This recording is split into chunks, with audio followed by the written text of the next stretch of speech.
Boa tarde, candidato. Muito obrigado pela entrevista.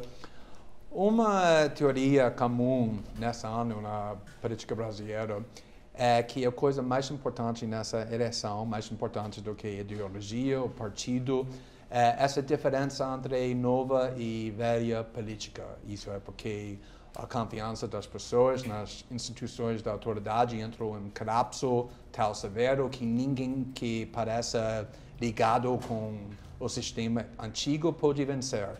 Você concorda com essa teoria e como você pode persuadir os eleitores depois de 40 anos em política, sem escândalo da corrupção nenhum, mas mesmo ocupando vários cargos públicos durante 40 anos, que você representa a nova política?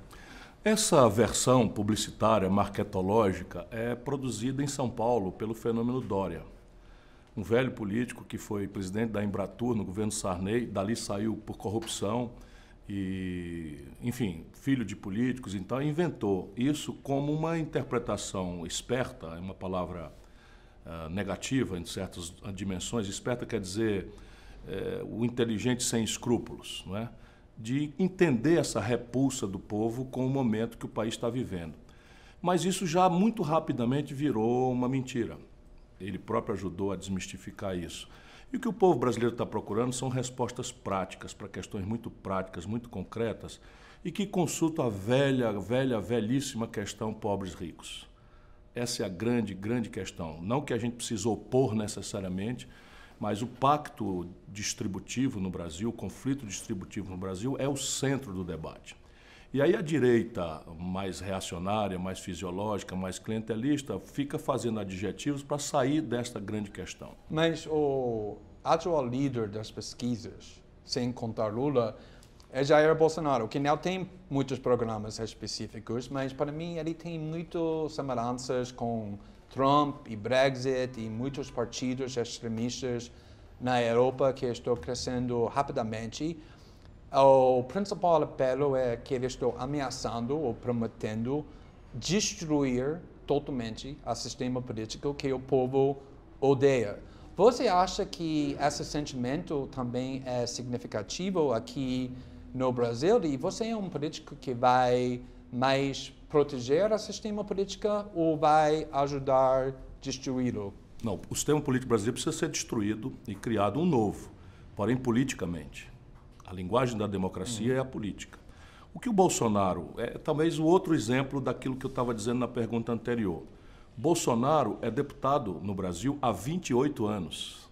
O mandato no Brasil são 4 anos, ele tem 7 mandatos. E a origem desses mandatos é o Rio de Janeiro, que é o epicentro da corrupção no Brasil. O governador preso, o presidente da Assembleia preso, o Eduardo Cunha, que foi presidente da Câmara, preso, e ele sempre foi aliado dessa gente toda. Chamou na sessão do impeachment, chamou Eduardo Cunha de herói. Não é? E eu sou antagônico a essa gente o tempo inteiro. Já fui processado porque denunciei o Bolsonaro, o Eduardo Cunha como corrupto, o Michel Temer como corrupto. E isso é muito isso. Então o Bolsonaro interpreta um personagem. Se ele for combatido dentro do texto dessa peça, não é, que identifica o medo e propõe respostas toscas para a violência impune que campeia no Brasil de uma forma rigorosamente assustadora. Ele propõe a negação da política sendo um político profissional. Mas como você explica o fato que ele está liderando essas pesquisas? Ele está liderando porque 1/5 do povo brasileiro, não é, está cansado com a política. E ele representa nesse personagem... E você acha que esse sentimento tem validade? Eu acho que tem validade. Eu acho que ele é o certo que vai perder a eleição. Com a minha experiência, sim. Não sei quem vai ganhar ainda, há uma brutal disputa, né, entre uma certa racionalidade à direita, que o Alckmin representa, uma certa capacidade de traduzir o protesto em coisas práticas para o futuro, e eu rivalizo nisso com o candidato do Lula, mas eu sei, na minha impressão, que o Bolsonaro é o candidato condenado a perder. Tem muitas pessoas que, incluindo você, que criticaram essa enorme aliança que foi construída pela Geraldo Alckmin. Mas você tentou entrar uma aliança com alguns desses mesmos partidos, incluindo o PP, o partido mais acusado para Lava Jato. E também você escolheu como seu vice uma senadora que até o ano passado foi um membro do PMDB, provavelmente o partido mais corrupto no Brasil, talvez no mundo democrático. Como você pode prometer limpar Brasília quando, ao mesmo tempo, você está tentando formar alianças com os partidos mais corruptos? O Brasil não é para amadores e um observador internacional, eu sei que não é o seu caso, não nos entenderá jamais. O Brasil tem 35 partidos políticos, 27 dos quais têm representação no parlamento. Todos os especialistas afirmam que a renovação será muito pequena, apesar de toda essa repulsa à política tradicional, à velha política. O partido que mais deve eleger deputados no Brasil fará pouco mais de 10% da Câmara. O que me obriga a ter um olho na eleição e um olho no dia seguinte, porque o país também está colapsado estruturalmente e precisa vitalmente de promover reformas estruturais, numa direção bem explícita, no meu caso, que é restaurar nossa capacidade de crescer a economia com mecanismos de distribuição de renda simultâneos a esse, diferente da ideia vã de crescimento econômico que tem sido a retórica do lado mais conservador. E isso, então, me vulnera a aceitar dialogar, seja com quem for. Eu nunca imaginei, nunca passou na minha cabeça que esse grupo chamado autorreferido de centrão, que basicamente é uma coisa mais fisiológica e clientelista do que de direita, pensando na realidade brasileira. Mas eles sinalizaram para mim, para conversar, e eu tive que conversar com eles e estabeleci alguns limites. Por exemplo, agendas práticas, reforma trabalhista. Você não recusou esse convite, você aceitou? Eu aceitei conversar possibilidade e propus a eles uma linha programática. Sim. E que só era possível, eu disse com explicitude, só era possível um entendimento entre nós daqui para frente. Porque para trás eram insuperáveis as nossas diferenças. E coloquei objetivamente teto de gastos, reforma trabalhista, o modo como eles compreendem a reforma previdenciária e o modo como eles entendem o golpe de Estado sobre o qual o Brasil está, não é, que eles promoveram, isso daqui é inconciliável. Cátia Abreu, eu nunca condenei o PMDB como organização. Eu condeno a hegemonia, não é, que eu chamo de quadrilha, que é basicamente chefiada pelo Michel Temer. E eu sei muito bem o que eu estou dizendo, porque eu estou na estrada há muito tempo. Mas sempre tive o cuidado, não é, de ressalvar quadros do PMDB. Por exemplo, o Requião, eu citei sempre, o Jarbas Vasconcelos. E a Cátia Abreu é uma mulher que votou contra o impeachment, votou contra esse conjunto de reformas antipobre, antipovo, antinacionais que o Michel Temer representa e foi expulsa do PMDB. Sim, então vamos discutir ela daqui a pouco, eu prometo, mas para agora vamos discutir um pouco mais sobre o PMDB, porque em 7 estados, seu partido, o PDT, está coligado com o PMDB. 2 estados dessas, seu partido está apoiando o candidato para governador do PMDB. Em Alagoas, vocês estão fazendo campanha para a reeleição do Renan Filho, o governador do PMDB, que é o filho do Renan Calheiros, que apoia o impeachment, mas também é ligado com mais escândalos da corrupção que a gente pode contar. E o vice-presidente nacional do seu partido explicitamente justificou e defendeu essa tática, falando que isso é pragmatismo justo. Isso não é exatamente a mentalidade da velha política que levou ao impeachment e também corrupção sistêmica no Brasil?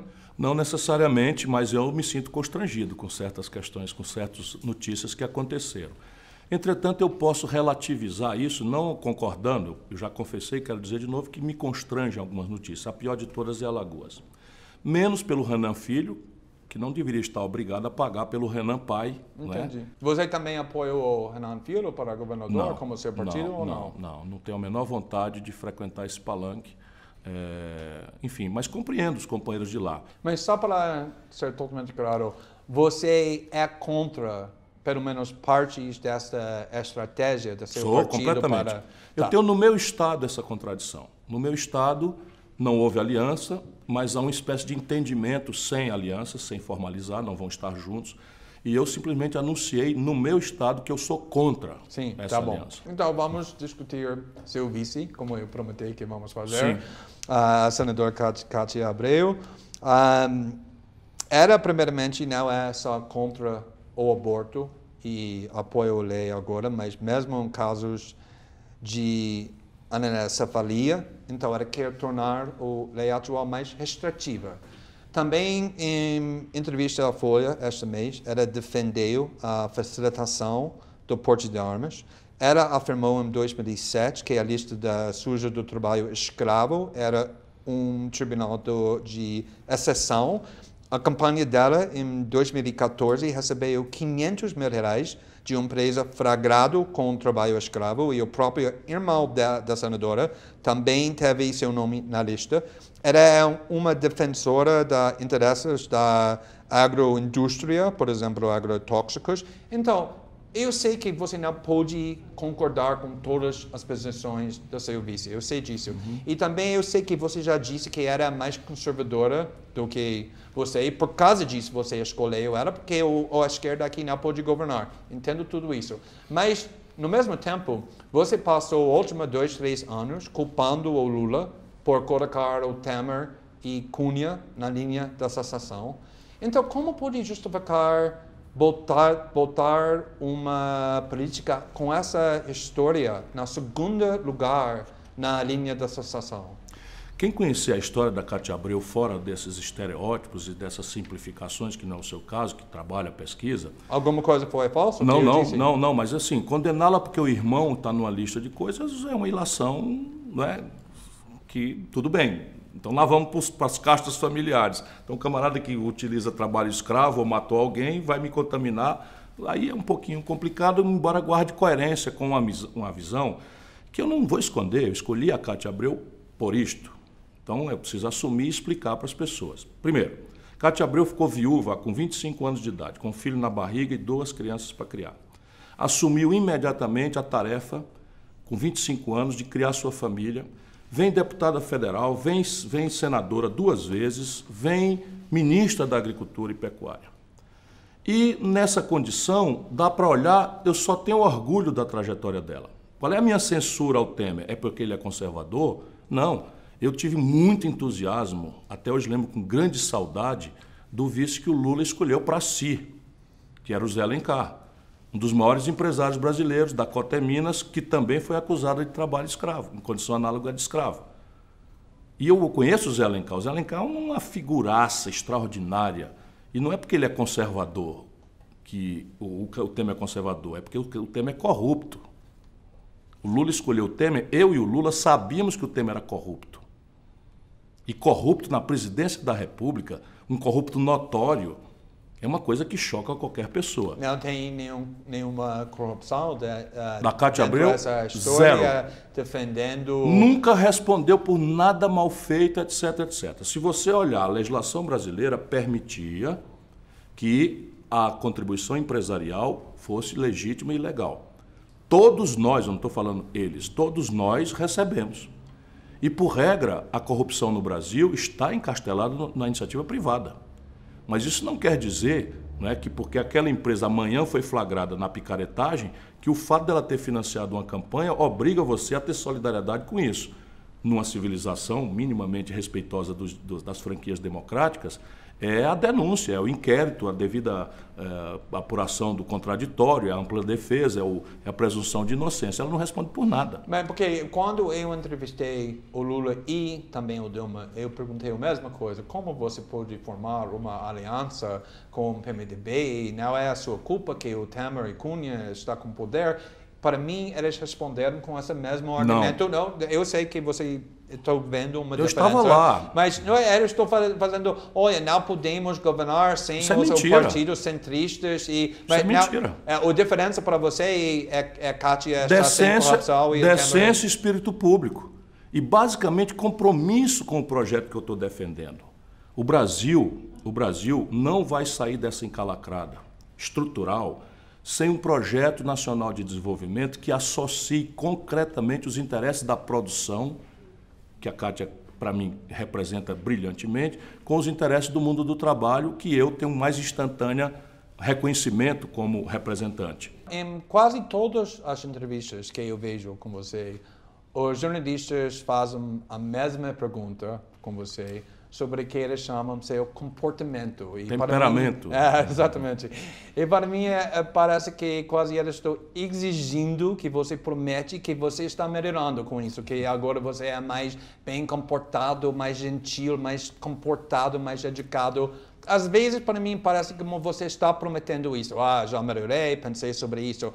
Mas quero a sua opinião sobre essa questão. Nesse momento na política brasileira, dado que está lá em Brasília, que tem poder, esse país precisa de mais um presidente fino e educado, com boas maneiras, ou um presidente mais combativo, mais agressivo para lutar contra essas facções controlando Brasília? Definitivamente o Brasil precisa de um presidente afirmativo, que restaure a autoridade do Estado de Direito Democrático e que confronte uma lógica de privilégios que está matando o país. Eu tenho ouvido essa tentativa e eu me sinto, de alguma forma, lisonjeado, porque depois de 38 anos de vida pública, né, governador, prefeito de capital, ministro 2 vezes, tudo que se levanta contra mim é um possível temperamento. Eu não vou mudar o temperamento, apenas não vou dar, por habilidade, por tática, eu quero ganhar as eleições, eu não vou dar um elemento adjetivo para isso. Eu prefiro manter a minha intransigência, minha valentia no substantivo. Então, estou propondo um tributo progressivo sobre heranças grandes, estou propondo um tributo sobre lucros e dividendos, estou propondo rever todas as renúncias fiscais que se deram a grandes corporações, que não se explicam num país que está quebrado, com a população morrendo às moscas, sem capacidade de investigar nem 10% dos 63.800 homicídios que aconteceram. Então, eu abro mão do adjetivo, não é? Para sustentar a mesma posição. Ok, mas estou perguntando sobre essa questão, sobre seu comportamento, porque para mim o momento com o mais impacto nessa eleição até agora foi no último debate presidencial, quando a Marina enfrentou Bolsonaro diretamente, em todas as formas, fisicamente ficando bem perto dele, apontando o dedo, denunciando o caráter dele. Esse momento se tornou viral, todo mundo está animado sobre isso, discutindo isso. Enquanto ela está fazendo isso, você está falando, gostaria de chamar meu velho amigo, meu amigo querido, o governador Geraldo Alckmin, não é nada pessoal, quero só discutir questões importantes com meu amigo que conheço há muitos anos. Você se preocupa que esse estilo, para mim, novo estilo para você, faça você parte do sistema político que tantas pessoas detestam e perder seu diferencial? Não, em absoluto. A Marina, que é mulher, magrinha, baixinha, frágil na sua aparência, ela pode encarar o Bolsonaro, botar o dedo no nariz dele e está tudo muito bem. Eu, corpulento, forte, muito treinado, né? Eu tenho um exercício acadêmico muito grande. Se eu fizesse aquilo, eu transformaria ele numa vítima da minha arrogância, entendo, da minha prepotência. Mas não precisa necessariamente ser físico, mas essa forma de discurso. Não, mas veja bem, eu estou fazendo uma tática para me apresentar a uma importante faixa do eleitorado que não me conhece. E essas pessoas estão muito infensas à política. E elas não querem ver um bate-boca. A Marina fez aquilo, divertiu a todos nós que temos antagonismo grave. Eu fui lá e dei um abraço nela. Somos velhos amigos, o que é que eu posso fazer? Mas para todas as pessoas que você não conhece, você acha que tem urgência que você diferenciar você de Alckmin, de Henrique Meirelles, de Álvaro Dias? Quando todos nós estivermos conhecidos, e essas questões de atributo pessoal, da capacidade de disputar de forma educada, elegante, isso é minha história. Se você recuperar meus debates para governador, meus debates para prefeito, eu fazia isso. Porque as pessoas até gostam. Agora, eu vou ser muito duro, quando todo mundo tiver conhecido, as coisas estiverem claras, vou ser muito duro no esclarecimento à população de quem está do lado de quem. Isso não tenha dúvida, mas campanha é um processo de acumulação. Tudo bem, né? Vamos ver. Numa entrevista na semana passada com o Globo, você criticou o que você chama a velha esquerda, seja PSOL e outra parte da esquerda, que você chamou outra esquerda e intransigente, e que, em suas palavras, acaba de se descomprometendo com a realidade do povo. Isso é uma crítica que acho que tem muita validade para a esquerda, o desafio da esquerda mesmo.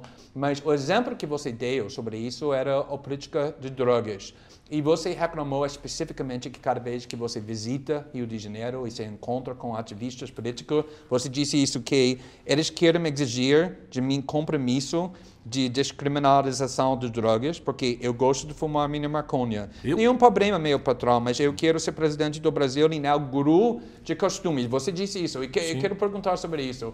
Porque, na realidade, uma das vozes mais influentes no movimento para legalizar as drogas aqui no Brasil é Fernando Henrique, que dedicou muito tempo, muitos anos, trabalhando para essa causa, junto com pessoas como Kofi Annan e os líderes mais respeitados no mundo.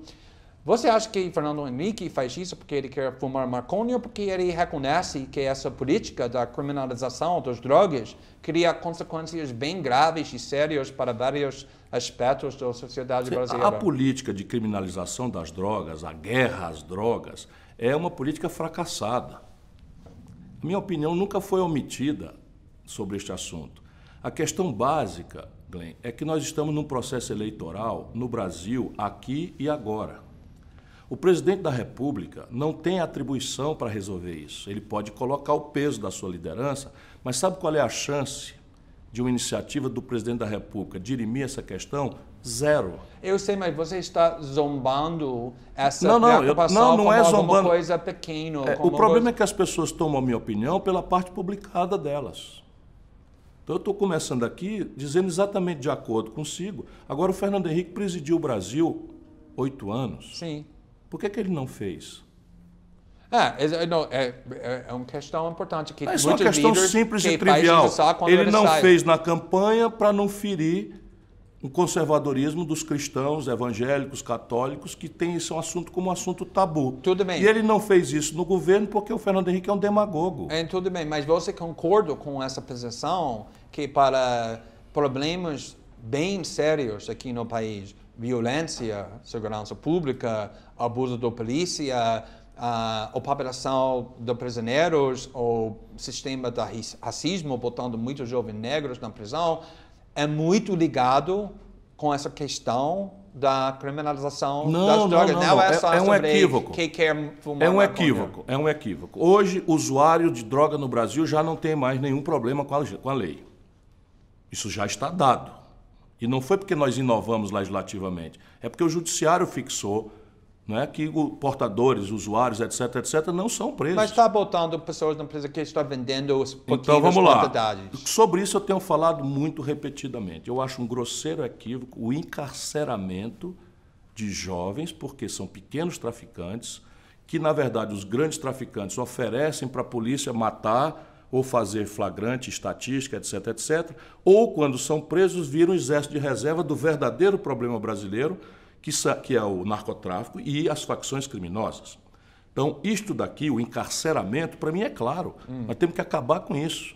Mas eu não preciso entrar nesse debate dando um murro na ponta de uma faca que não é racional. É tabu para os grupos religiosos, que são ampla maioria na sociedade brasileira, isso é tabu. E, de repente, eu que estou preocupado com o combate à corrupção, eles são meus aliados. Eu estou preocupado com a pobreza, a miséria, a desigualdade, eles são meus aliados. E eu vou jogar todos eles fora por uma imprudência, um descuido, um despotismo esclarecido. Mas isso não é o que o líder faz? Não. O líder verdadeiro, ele compreende a sua nação e procura resolver os conflitos mediando, estabelecendo a magistratura. Então, eu tenho proposto para debater a política de Portugal. Mas, geralmente, sobre essa questão, você é conhecido como um político que tem opiniões fortes e você se expressa na forma assertiva. Mas muitas vezes tem debates cruciais que estão acontecendo aqui no Brasil e também na toda a América Latina, o direito do aborto, a criminalização das drogas, onde você se recusa a dar uma posição muito forte falando que você vai deixar isso para plebiscito, o referendo, deixando o povo decidir. E gostaria de saber, porque essa é uma tática usada por muitos políticos, muitas democracias, para escapam as questões controversas. Isso que você está fazendo um cálculo político ou como você decidir quando você vai ter uma opinião forte que você expressa e você deixa, vamos deixar isso para plebiscito? É muito improvável que qualquer assunto, seja ele tabu ou não, eu não tenho uma opinião assertiva, clara, contundente, que você pode recuperar na internet. Qual é a sua opinião qualquer assunto, sobre qualquer discriminação assunto. da drogas? Entretanto, uma coisa é o cidadão Ciro Gomes, livre para opinar, para escrever, acadêmico, e outra coisa é alguém que quer representar um momento de transição criticamente grave da vida brasileira, em que eu posso desperdiçar energias populares que são potencialmente solidárias na hierarquia dos nossos dramas, muito mais grave do que essas outras questões que são graves também para muitos grupos de coisa, por inabilidade política. Então eu estou sendo explícito. Nesses assuntos que têm uma interdição moral, religiosa, eu não vou me omitir. Eu vou me colocar, vou desacralizar o assunto e vou promover um debate. Eu não estou propondo, como a Marina, um plebiscito, não. Eu acho, por exemplo, que a questão do aborto, antes do próximo presidente se estabelecer, estará resolvida pelo Supremo Tribunal Federal. Como nós resolvemos lá atrás, pelo Supremo Tribunal Federal, o efeito civil do chamado casamento gay. E isso vai se acumulando na vida brasileira e eu tenho que ser hábil. Não é para me omitir, não estou me omitindo de nada. Se esse assunto virar comigo, eu vou acabar com o encarceramento. Tá. Isso é compromisso meu, mas uma coisa é o encarceramento, todo mundo vai ficar de acordo comigo. Outra coisa é eu entrar num debate estéril, moralista, religioso, não é racional, né, sobre descriminalizar o uso de drogas. Quais são as drogas?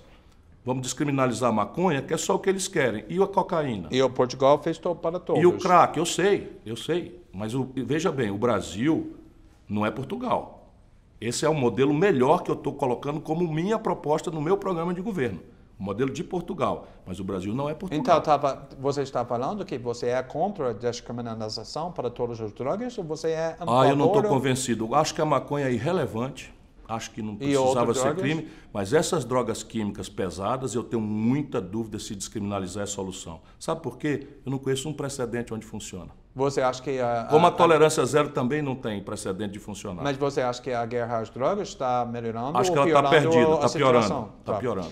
Agora o Brasil está passando uma epidemia de violência, não só em geral, mas especificamente contra as mulheres, motivado por gênero. E também, além disso, dados mostram que mulheres ganham, em média, 3/4 do rendimento, o salário dos homens fazendo o mesmo trabalho.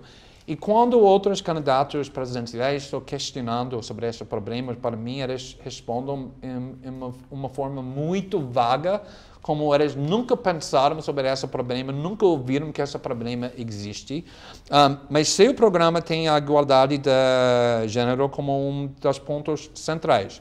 Mas gostaria de saber quais políticos especificamente você vai implementar, não com palavras lindas como garantia de aplicação da Lei Maria da Penha ou adoção de médias apropriadas para melhorar a capacidade de mulheres para obter renda, mas especificamente para reduzir essa violência contra mulheres e para resolver essa desigualdade de salários. A desigualdade de salário já é ilegal. O Brasil é signatário da Convenção da OIT, que determina o salário igual para a mesma jornada de trabalho. Está acontecendo mesmo. Está acontecendo. Então, trata-se de enforcement.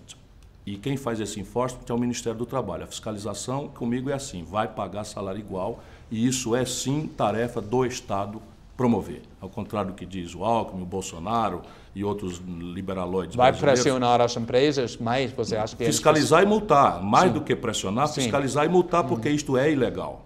Eu pretendo revogar a atual reforma trabalhista e substituí-la por uma nova que encerre determinadas aberrações, entre elas a faculdade que este país permitiu em pleno século XXI de que um patrão coloque uma trabalhadora grávida em ambiente insalubre.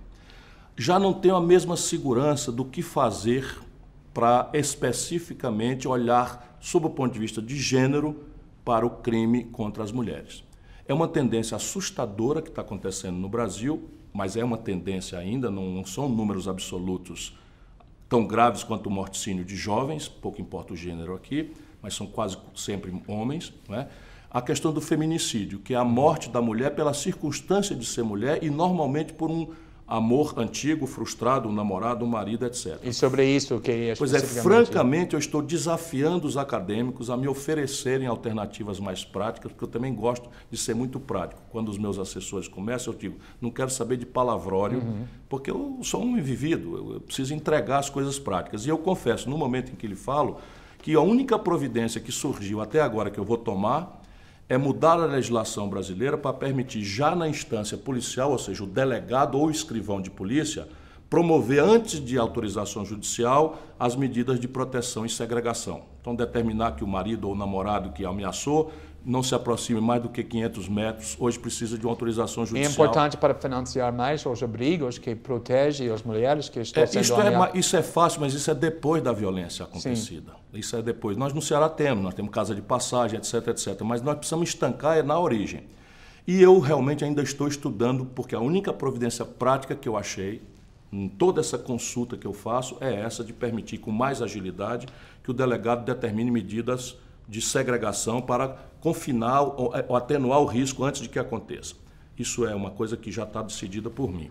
Mas você tem umas outras questões no Brasil. Por exemplo, 63.880 homicídios. Quase todos jovens, quase todos negros, quase todos pobres, quase todos na esteira de disputa de território por droga. Aqui é trazer para a instância federal a responsabilidade da investigação até a segregação prisional para o governo federal contra as facções criminosas. No oposto do que alguns estados fizeram, que fizeram acordo com essas facções criminosas, em troca de, deixando frouxa a circulação de droga, eles garantirem que não haverá homicídio. São Paulo é o caso. E no Brasil nós precisamos mudar isso completamente. Todo o comando das facções criminosas hoje, em São Paulo, que está infernizando o Brasil inteiro, estão em prisões estaduais. Enquanto isso, nós temos metade das vagas nos presídios federais ociosas. E sobre essa questão da intervenção do federal, o militar no Rio de Janeiro, você acha que essa está funcionando nem um pouco? Ou isso foi um insulto à dignidade do nosso povo. Não é? Eu disse isso antes, na hora que todo mundo... Porque o povo está com medo. E como o povo está com medo, os políticos espertalhões que são, não é, oferecem soluções mágicas, rápidas, drásticas, barulhentas e aparatosas, e isso, no primeiro momento, causa determinadas ilusões de ótica. Mas quem estuda as coisas, quem tem experiência, já dava para ver que isso seria uma tragédia. Por quê? Porque Força Armada é treinada para matar o inimigo. E nós precisamos de forças policiais que formem a culpa, que aperfeiçoem a prova, que façam a investigação para segregar o bandido, o meliante. São tarefas completamente distintas, a literatura é farta nesse assunto. O México cometeu mais ancestralmente essa imprudência, corrompeu completamente parte importante das suas forças armadas. Sobre educação, você acha que a escola é um lugar para discutir gênero, sexualidade, homofobia e igualdade de todas as formas de famílias? É evidente. Não existe esse negócio que o Bolsonaro inventa para assustar as pessoas, de que nós estamos introduzindo uma cartilha de manual, cartilha de ensinar a criança a ser homossexual. Isso tudo é uma brutal canalice, né? Nunca houve isso. O que nós precisamos fazer é que a escola seja um lugar que informe de forma iluminista as coisas da vida. Não para fazer cabeça disso ou daquilo, mas introduzir a ideia da diferença, da tolerância. Isso é absolutamente imperativo. A rigor, para não ficar numa proposta que parece de longo prazo para um assunto tormentoso, só vamos enfrentar o problema da violência contra a mulher, que eu não soube responder com devida ênfase, porque sou honesto, né? Se nós criarmos um jovem, uma criança, uma humanidade diferente, não é? Sim. E isso se faz na escola. Então, sobre esses dois problemas que acabei de perguntar, sobre desigualdade de gênero e também o problema com homofobia e todas essas atitudes, você, claro, tem propostas de parte da sua campanha, mas durante seus mandatos como governador, ou durante os mandatos do seu irmão, do governador também, vocês fizeram alguma coisa específica sobre esses dois problemas? Sim, eu, como governador, fiz o que pude para criar esse ambiente. Qual políticas você afirmativas, bastante claras. Eu criei um locus perto do meu gabinete para fazer isso, criamos comissões para fazer isso. Mas não comissões para discutir, mas políticas específicas. Você implementou, como governador, políticas para combater a desigualdade de gênero, homofobia? Sim. Toda a capacitação do magistério do Ceará durante o meu período introduziu a discussão da tolerância e do respeito à diversidade. Para concluir, quero perguntar um pouco sobre Lula e Lava Jato, porque não pode entrevistar ninguém neste país sem perguntando sobre isso. Você tem sido, para mim, bem consistente sobre sua opinião sobre o caso criminal de Lula. Se não me engano, você acredita, por um lado, que faltam evidências suficientes para justificar a condenação de Lula, mas, por outro lado, você acha que é louco para olhar como Lula como uma vítima da judiciário com motivos políticos, tá certo?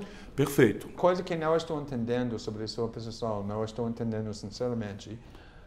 Como pode explicar que agora 4 juízes afirmaram essa condenação na maneira que garantir que Lula vai ser barrado para candidatura da presidência, exceto que o judiciário está comportando com motivos políticos? Como pode explicar isso? É simples de explicar. Eu conversei com Lula e só ele pode definir que tipo de reação vai ter diante do fato de que uma sentença frágil, homologada por um tribunal regional, o coloque na situação de uma lei que, bem intencionada, é uma aberração jurídica que ele, Lula, fez acontecer contra a minha opinião.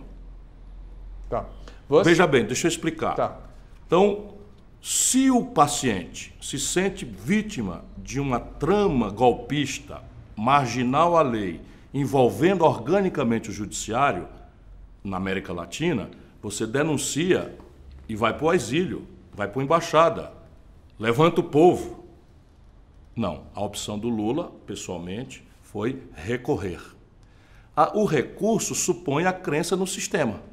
Portanto, não dá esquizofrenicamente para eu dizer que o judiciário está numa trama golpista e eu recorro a esse judiciário esperando que ele considere o meu recurso. Mas é possível para o judiciário, o juiz, por exemplo, nos Estados Unidos, juízes, o Supreme Court está sempre sendo acusado decidindo com motivos políticos, motivos corruptos, não golpe, mas com motivos políticos e não com pensamentos, decisões sobre a lei.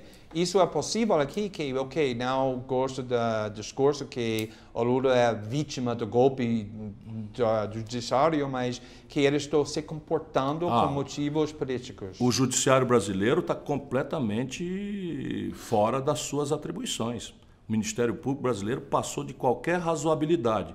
Isso é uma peculiaridade do momento brasileiro. O poder político, democrático, destruiu-se. A presidência da República desmoralizou-se na esteira de corrupção e de desconfiança. E o poder legislativo, que são os dois poderes democráticos de origem popular, também apodreceu, perdeu a confiança da nação. Além do Ministério Público eleito aqui, são concursos. E eles se atribuem um despotismo esclarecido de tutelar a nação. Isso, no nível municipal, virou uma anarquia, uma anomia, né? uma aberração institucional, que é uma das tarefas que eu tenho, de devolver a funcionalidade das instituições brasileiras ao seu cada qual. E até fui muito condenado, porque falando no ambiente popular, eu disse que cada um tem que voltar para a sua caixinha. Tá. Você acha que tem evidência suficiente para falar que o Geraldo Alckmin é corrupto? Na tarefa de um homem de Estado, há 2 responsabilidades, não roubar e não deixar roubar. Eu acho que ele clara e lucidamente deixa roubar. Então ele é corrupto, na sua opinião? Você afirma isso, porque para mim é muito duro afirmar, porque é um velho amigo. Mas que ele deixa roubar, não tenho a menor dúvida. Tá bom, última pergunta.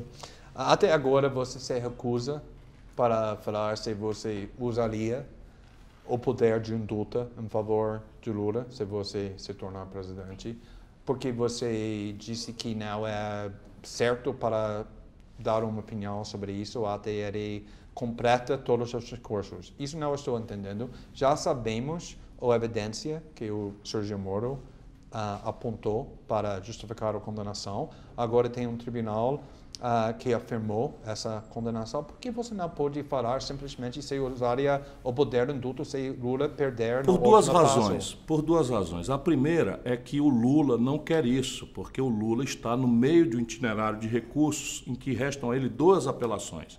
O recurso extraordinário no STJ, um recurso especial no STJ e um recurso extraordinário no Supremo Tribunal Federal.